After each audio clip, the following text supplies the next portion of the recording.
Washington's only hope now rests hundreds of miles inland, with men the British know nothing about.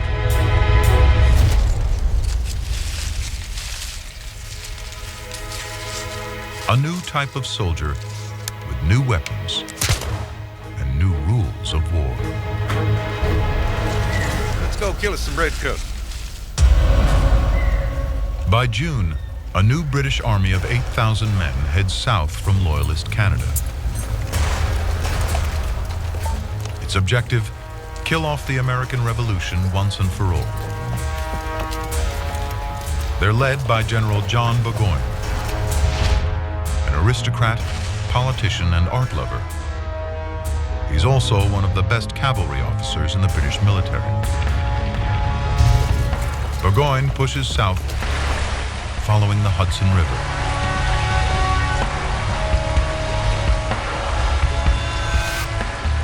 His army is like a mobile city. The Redcoats are accompanied by 2,000 servants, wives, and mistresses.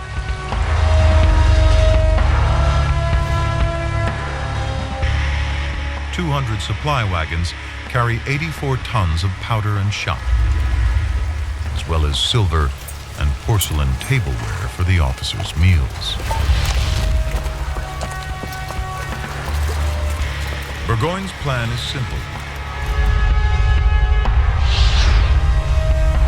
He's traveling from St. John's in Canada, 170 miles south to Saratoga, deep in the interior of the New York colony. Then he'll link up with the victorious British Army in New York City, cutting the colonies into two parts.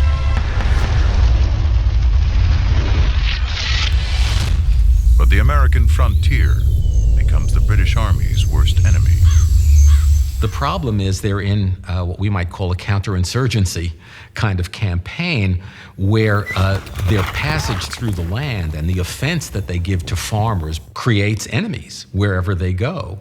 Now Washington unleashes revolutionary new tactics and a totally new type of soldier.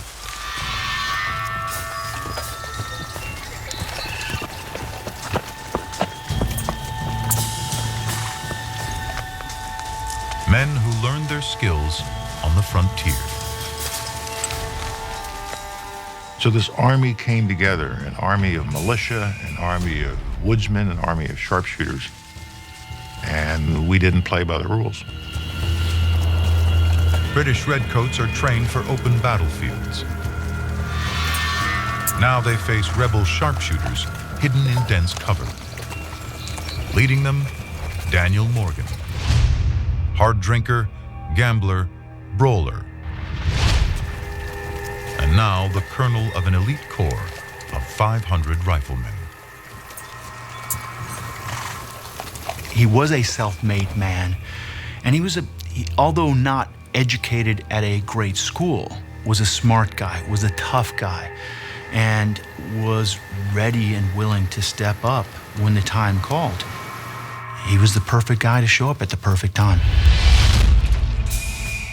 Burgoyne's route takes him through dense forest over 5 times larger than all of England.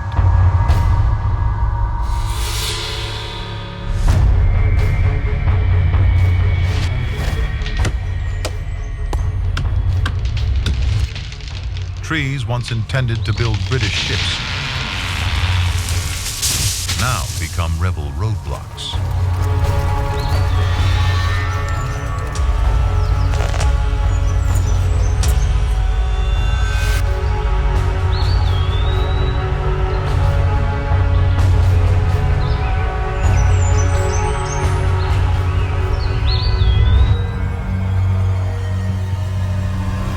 The British are sitting ducks.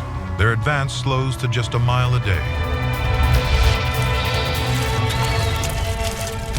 The march south becomes a 6-week nightmare. The sharpshooters know the land and have technology on their side. Morgan's men are armed with American long rifles. They are lightweight, with a slender barrel at least 40 inches long, and fire a .50 caliber shot a half-inch wide. Based on a German hunting weapon, the guns have a unique American innovation. Grooves inside the barrel that spin the shot, stabilizing it, giving it deadly accuracy. Armed with this rifle, Patriot marksmen can hit a target 250 yards away, more than 3 times the average distance of a modern FBI sniper shot, and twice the range of the British muskets. The tide of the war is about to change.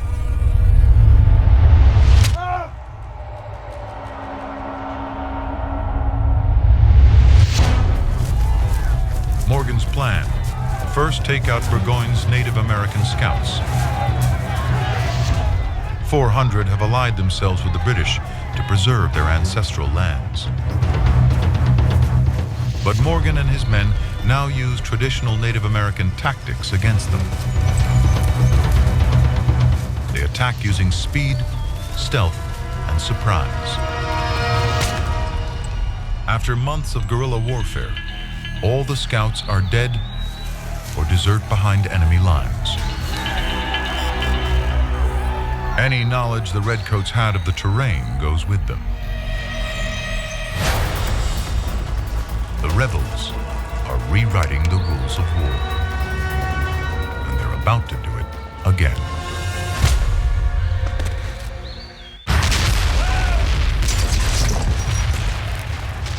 (1777). The American War of Independence is in its second year. New York and many parts of the colonies are in British hands. The rebels have been driven into the wilderness,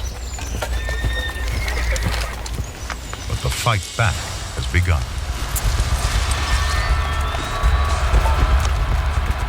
Patriot sharpshooters target a British army under General John Burgoyne. They've already picked off Burgoyne's Native American guides.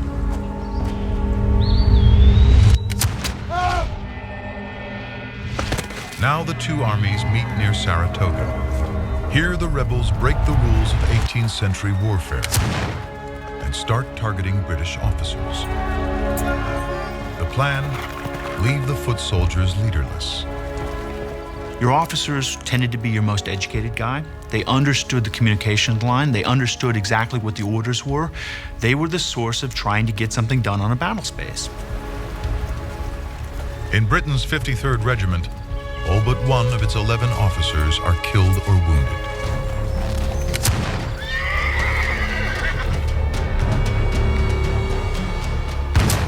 The tactic of assassinating officers appalls the British. On the defensive, the British regroup under General Simon Fraser. He brings fresh spirit to the beleaguered British Army.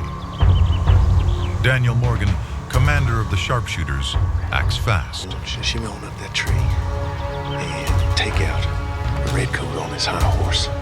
His best shooter is an illiterate frontiersman from Ireland, Tim Murphy. This shot will turn the tide of the war.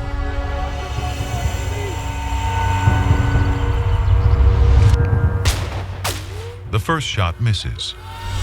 This left.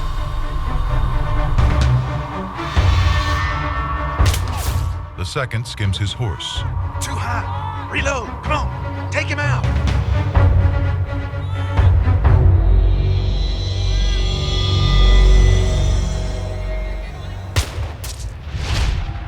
The third hits home.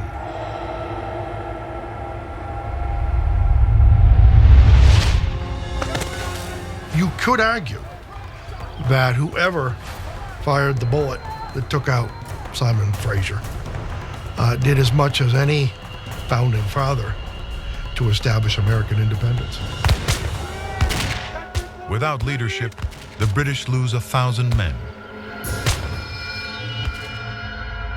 Twice as many as the Patriots.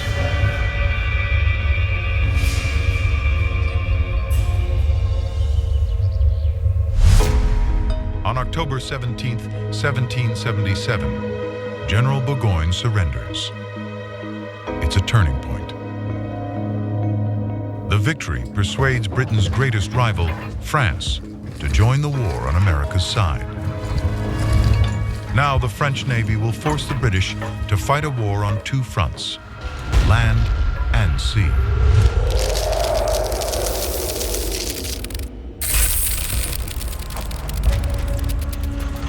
But first, Washington must face his greatest challenge as leader. He makes his winter camp in Pennsylvania, at a place called Valley Forge.